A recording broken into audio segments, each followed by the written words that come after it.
Welcome. In this video, we are going to talk about application software. Application software refers to a type of computer software designed to perform specific tasks or functions for end users.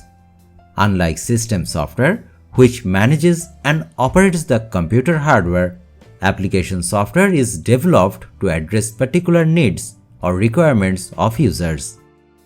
Application software can encompass a wide range of programs, including word processors, spreadsheets, web browsers, email clients, multimedia players, graphic design software, database management systems, and more.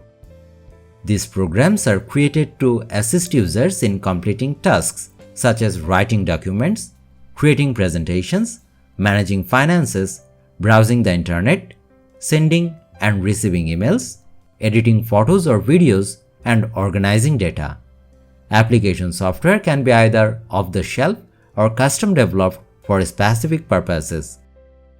Off-the-shelf software is commercially available and can be purchased and used by individuals or organizations without modification.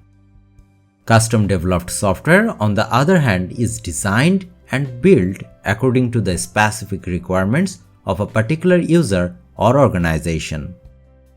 Overall, application software plays a crucial role in enabling users to perform various tasks efficiently and effectively using computer systems and other electronic devices. So, that's all for this lesson. Share your thoughts in the comment section. Thank you.